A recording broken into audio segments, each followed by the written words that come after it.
The playdate is going beautifully. Two toddlers, a pile of blocks, a patch of afternoon sun on the rug. You finally take a sip of your coffee, and then your child leans over, opens their mouth, and clamps down on the other kid's arm. There's a shriek. The other parent's eyebrows go up.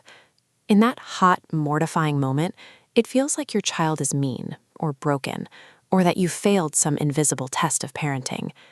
This chart maps physical aggression. Scientists following thousands of children found physical force spikes early. It peaks between 20 months and 2 years of age, then steadily fades. Your 2-year-old is at the biological summit. From this peak, the only direction is down.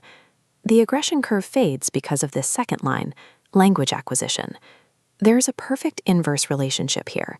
As children gain words and learn to take another person's perspective, they lose the biological need to use their teeth to communicate. A bite is a physical substitute for a sentence a child's nervous system doesn't have the words to speak yet.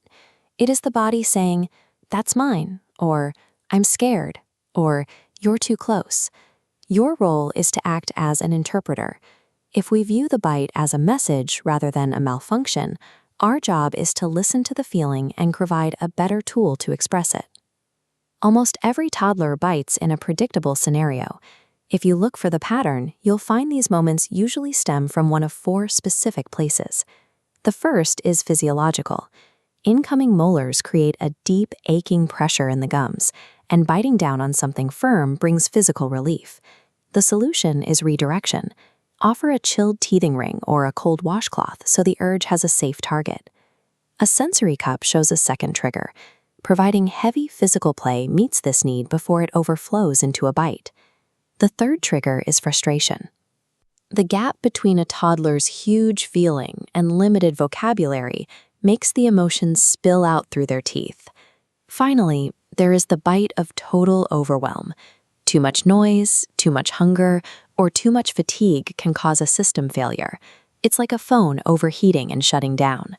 A system failure bite requires an immediate physical exit to a quiet space with pillows and low light to recover. Scolding a child who is already at capacity only increases the dysregulation. Identifying the correct trigger prevents you from applying the wrong solution. Once you know if the bite is about sore gums or a missing word, an unpredictable attack becomes a manageable biological need. Even with careful observation, bites will happen. In the 3 seconds after it occurs, keep your response calm and quick. You say, "No biting. Biting hurts." Use a steady voice that a flooded brain can actually process. This flowchart illustrates why we avoid saying, "We don't bite friends." A literal-minded toddler hears a loophole. If we don't bite friends, they might assume the babysitter or a new cousin is fair game.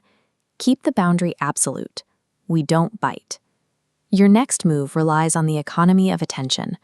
For a toddler, parental focus is the highest currency there is.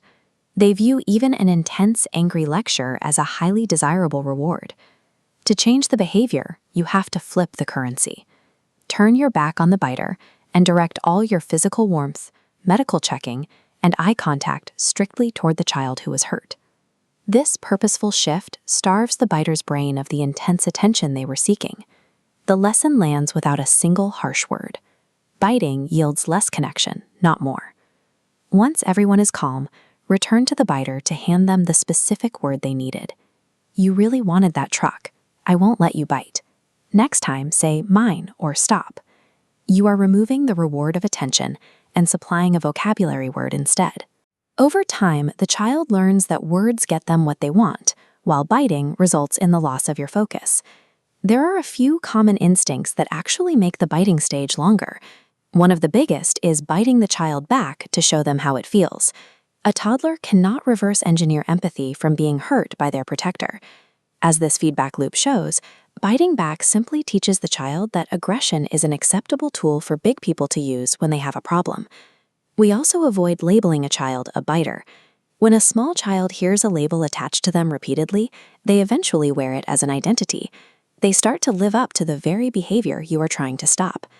Biting is the physical symptom of a missing biological skill. It is a temporary stage that resolves as soon as a child's vocabulary and impulse control catch up to their emotions. This skill, waiting half a second before acting on a feeling, is built through calm coaching. Punishment attacks the symptom, but patience builds the cure.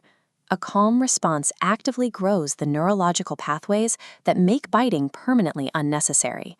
You are building the long-term solution while managing the immediate crisis. If these tools helped you navigate a hard afternoon, hit the subscribe button. We have a library of scripts and practical strategies for the next time your tiny human tests your patience.